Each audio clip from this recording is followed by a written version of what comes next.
That was a new cut through the tangle. A man arranging to fix old papers he would later be accused of stealing.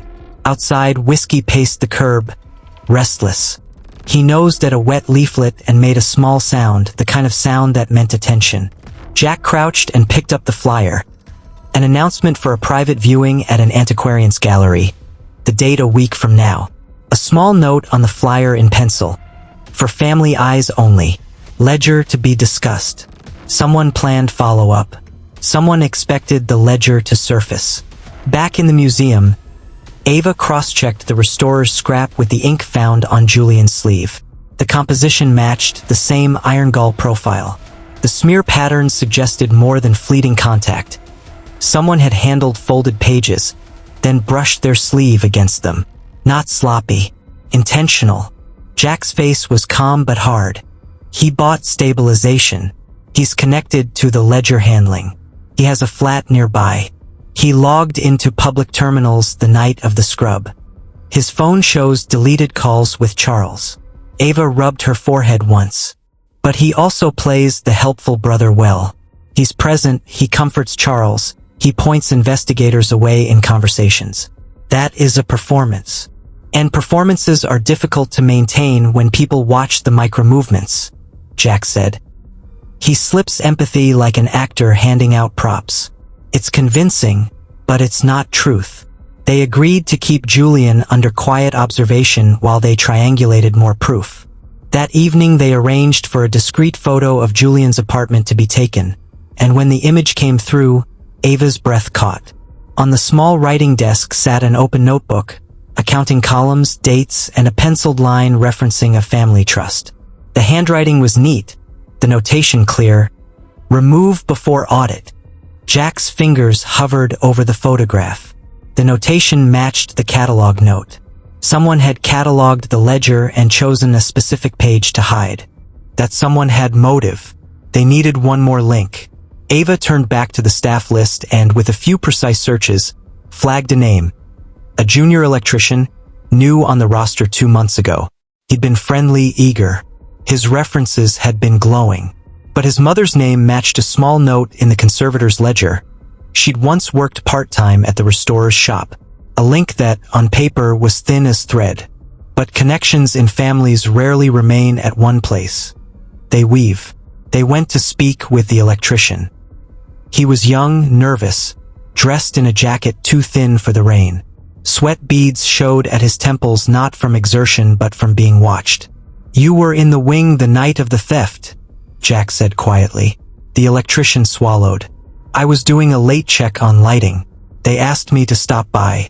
I didn't touch anything. I left at 10:15. Ava's gaze was soft, not cruel. "Did anyone ask you to adjust the inner latch in the vault?" The electrician's face shifted. "Yes, Julian asked me to check a small scratch. He said the hinge had been nicked and that it might cause future problems. He gave specific instructions.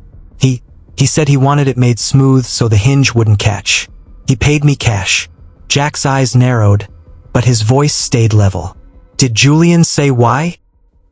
"He said it was for presentation. He said the family would be looking for the ledger during an audit. He sounded like he was protecting something." Ava's pen hovered. Protecting whom? The electrician's mouth quivered. Himself. He said he wanted to make sure the family story stayed clean. He wanted to fix things. The word echoed. Fix. It had been used by the restorer, by Julian, by the scrap. Not all fixes were benign. Some were meant to hide. Ava's phone buzzed. It was Mireille. The DNA partial from the coat smear had one stronger marker now. It matched a distant relative of Julian's. Someone whose profile existed in an old genealogy sample.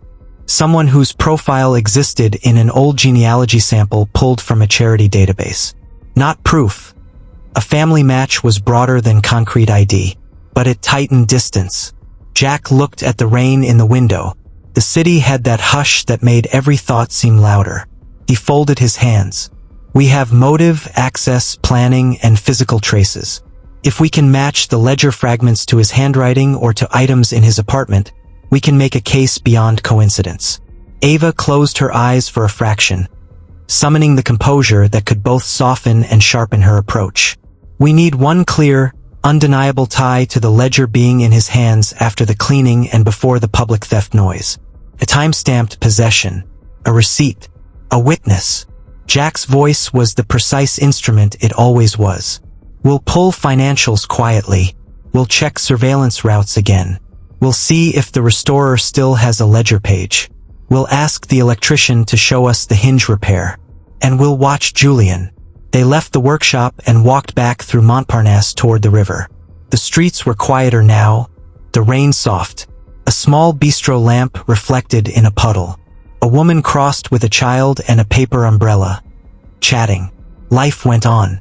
The ledger, however, did not.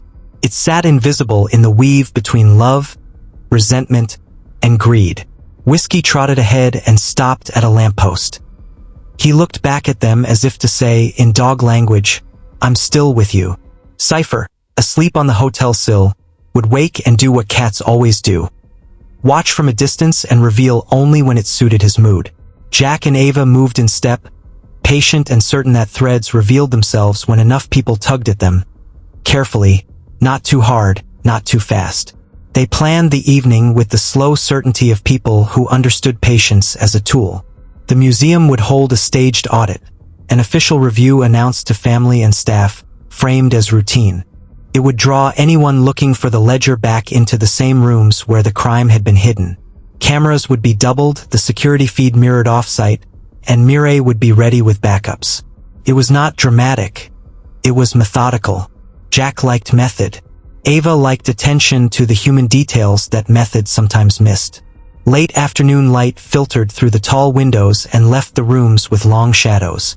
The staff moved deliberately, preparing documents, catalog lists, the kind of paperwork that smells faintly of old glue and ink.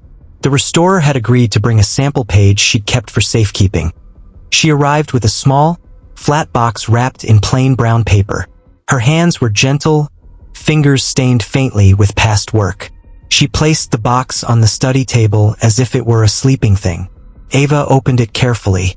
Inside lay a single ledger page, edges browned like autumn leaves. The handwriting along the margin matched the penciled note they'd found. Remove before audit. The paper bore smudges of the same iron gall ink and a faint impression where something heavy had once rested against it for months. The restorer explained softly that the client, the man who'd brought the ledger, had insisted on discretion and had paid in cash. He'd asked that pages be stabilized and returned before any official review. He'd said the ledger must never see public light. He'd given a name that the restorer didn't recognize. Jack turned the page. The notations were dry and precise. Names, dates, small shares assigned, and in one margin a note, Julian under consideration. The pencil dash matched the catalog note that read, remove before audit. Ava's jaw tightened. So he expected the audit. He planned for it. Jack nodded. He wanted the ledger gone before it could be used. Whoever he was protecting or avenging expected the ledger to surface now. They had more than suspicion now. They had a ledger page with matching notes and a restorer's trail to Julian's short stay flat. But it still wasn't a possession time-stamped between the cleaning and the staged smash. For that, they needed either a witness or proof the ledger had been in Julian's hands after the restorer's appointment and before the staged robbery. They called the electrician, asking him to bring the repaired hinge to the study. He arrived, nervous but earnest, with a small metal scrap wrapped in cloth and a toolbox that smelled of oil. He had photographed his work at the time, a shaky, time-stamped image on his phone from the night before. The timestamp showed him at the safe's inner latch at 1:55 a.m. Within the 2-minute window, he'd been asked by Julian to smooth the scratch that would otherwise catch the latch. Jack's voice was careful. Why did you perform the work then at that hour? The electrician's knuckles were white around his coffee cup. Julian said it needed to be done quickly. He said the mechanism made a tiny noise and he feared attention, that it had to be smooth for the presentation. He paid me cash and insisted it be unrecorded. Ava watched him. You remember the time because you photographed it. He nodded. I was paid extra to be thorough. I took the picture to show him. Jack asked, Did Julian look nervous? He looked determined, the electrician said. He told me he would handle everything. He was very calm, but not warm. Calm and determined. The words threaded through Jack's mind like pins on a map. Ava piped the electrician's photo through Mireille's enhancement. The image bloomed grainy, but clear enough to show a coat cuff with the distinctive embroidery and a hand with a faint ring tan, a small abrasion at the knuckle. The same details from the cafe frame, the same cuff as the coat in the cloakroom, the same abrasion mentioned in Mireille's notes. They had a time-stamped presence at the safe the same night and residual physical traces linking the coat and the cafe silhouette to that presence. But they still lacked the ledger in his possession after the restorer's appointment. Jack asked the restorer one more quiet question. Did he ever return to pick up pages? She hesitated, fingers folding the box again. Yes, he came once at night, hurried. He carried a small leather satchel. He told me he needed to keep the pages safe for family reasons. He asked that I not tell anyone. He left with the pages in that satchel. Ava closed her eyes for half a beat and then reached for Jack. He took the pages. Jack nodded. He did. The final piece was to place the satchel on him after the timeline they had established. In other words, proof the satchel was in his hands between the restorer's handover and the staged theft. For that they designed a simple bait. The family audit would include a scanned copy process, a guided catalog review. They would intentionally move one of the pages into the view of a monitored camera at a scheduled moment. The ledger page the restorer gave them would be the decoy, visibly referenced as part of the audit. Julian, if he believed it was still in the restorer's possession, would be tempted to act. They made room in the study. The family gathered because an audit was official, not investigation. That was important. Charles arrived, anxious and brittle. Marie came too. She walked in with a different gait now, less flinching, more resolved. Louis arrived with a forced composure. Isabella appeared, scarf tight, hands clasped. Julian came last, as if he had been expected to make an entrance, the warmth fixed on his face. The air felt taut. They read the ledger page aloud slowly, the words moving like ink crossing a wound. The auditor spoke officially, turning pages.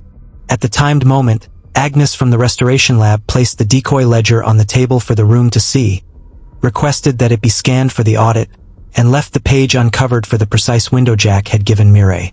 Every camera, internal and mirrored, recorded. Every staff member knew to keep their hands visible. Julian watched, expression serene, polite, as if the act were theater and he was content to be in the audience. Whiskey sat at Jack's feet, ears tuned. Cypher positioned on the mantel like a monarch watching a procession. For a long minute nothing happened. Then, in the quiet where everyone held breath, Julian's phone vibrated. He stepped out to answer, polite, and then hesitated, eyes narrowing.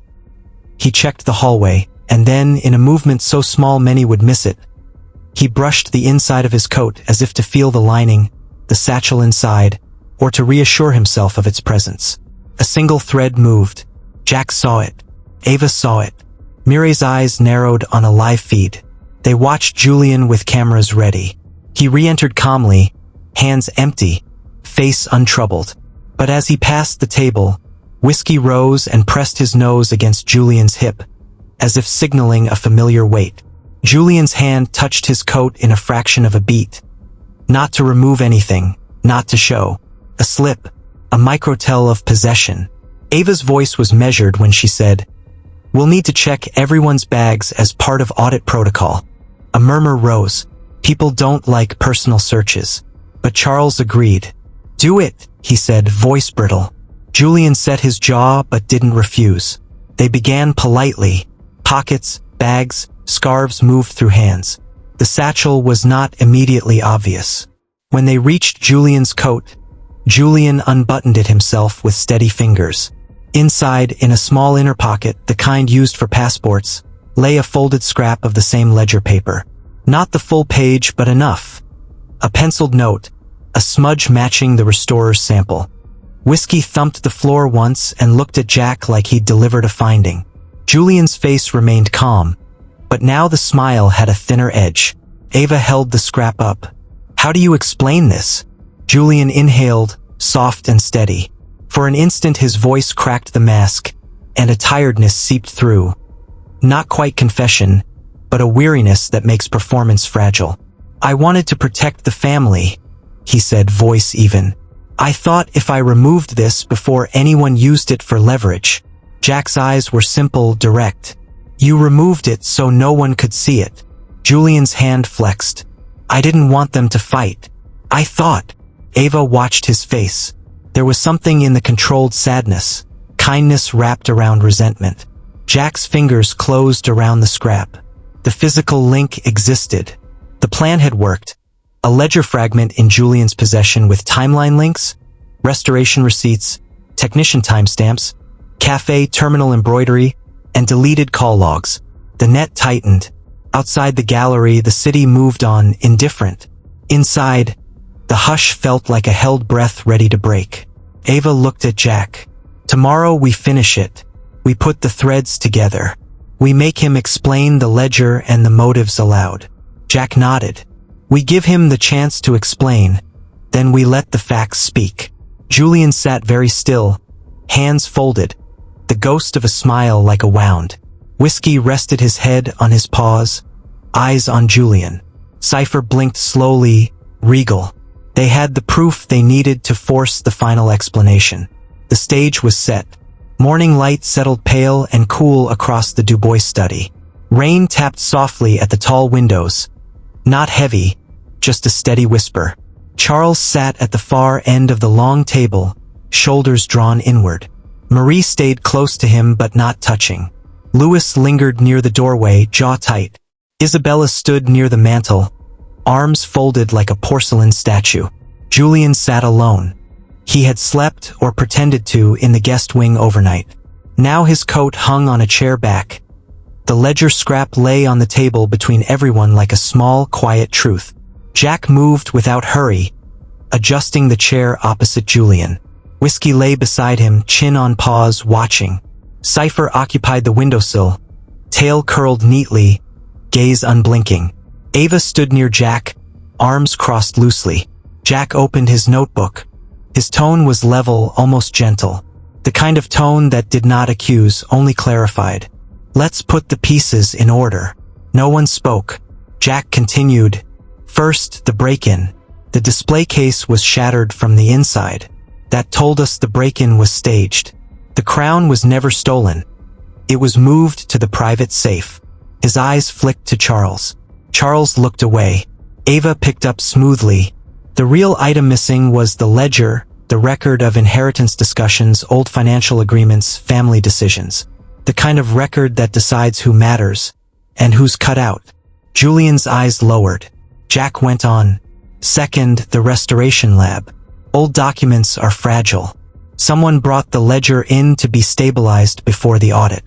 Someone who knew it would be reviewed soon." He paused. "You brought it there, Julian." Julian's hands tightened just slightly, a private flinch. Jack continued. "Third, the safe latch. The scratch had been smoothed the night before the staged break-in. The electrician's timestamp shows you were there. The cafe camera embroidery confirms the coat. And Whiskey." Whiskey lifted his head. "Could smell the same ink from the ledger page on your coat." Ava added softly, and Cypher knocked over the family photograph. "You weren't in most of the early ones. You were the stepbrother. Present but not included." "Not really." Julian swallowed. "Not visibly." But Ava saw the throat shift. Jack closed his notebook. His voice stayed quiet. "You weren't stealing money. You were erasing a decision, the one that confirmed you'd always get less. That you were always the one allowed in, but never fully part of the name." The rain outside deepened. A faint hush. Julian didn't defend himself. Not yet. Ava stepped closer. Her voice low, steady, not cruel. "You didn't want the crown. You wanted the ledger. Because the ledger was the proof. The evidence of where you stood." Julian finally looked up. His expression wasn't angry. It was tired. Old. Worn from holding something too long. "I didn't want to be rid of the family," he said quietly. I wanted to be seen as part of it. Not a guest in my own home. Not the one who gets stored in footnotes. I watched rooms I lived in speak about me like I was temporary. Charles bowed his head, guilt moving through his shoulders. Julian exhaled. I thought if the ledger was gone, maybe the future could be rewritten. Maybe I wouldn't have to be the almost brother. The one the lawyers mention as courtesy. The words sat heavy. Not excuse. Not confession. Just truth. Jack nodded once, acknowledging, not forgiving. You staged the robbery so that suspicion would scatter. You planted the casino chip to frame Marie. You allowed Lewis's argument recording to seem larger. You let Isabella's resentment speak louder than yours. You gave everyone shadows to hide behind while you took the ledger. Julian closed his eyes. Yes. Silence. No one moved. Then Charles spoke, voice fragile. You could have spoken to me. Julian looked at him, and in that look was every unsaid year. I did, he answered. Just not in words. The line held no anger, only ache. Jack stood, slow, respectful. We'll let the magistrate handle the legal side. But the truth stands. Julian didn't resist when the officers entered. He didn't argue. He didn't plead. He simply rose, straightened his cuffs, and walked out into the gray Paris morning with quiet steps. The museum slowly emptied. Staff whispered. Rain softened the marble courtyard. Jack and Ava stepped outside together. Whiskey shook rain from his coat. Cypher curled into Ava's arms, narrowing her eyes at the wind as if she disapproved of the weather itself. Ava glanced at Jack. Paris always looks dramatic after heartbreak. Jack tucked his hands in his coat pockets. City's good at reflection. She smirked a little. So are you. He didn't answer, but the corner of his mouth moved. Barely. They walked toward the street. No rush, no urgency. Then Jack's phone vibrated. He checked the screen. A single text. London Bridge is waiting for you. Ava read it over his shoulder. Guess we're not flying home yet. Jack exhaled softly. Guess not. Whiskey thumped his tail. Cypher blinked slowly. Ava nudged his arm, casual, familiar. Come on, soldier. Paris coffee is terrible. Let's find a better city to be exhausted in. Jack didn't deny the nickname this time. They walked into the rain. The room felt colder now.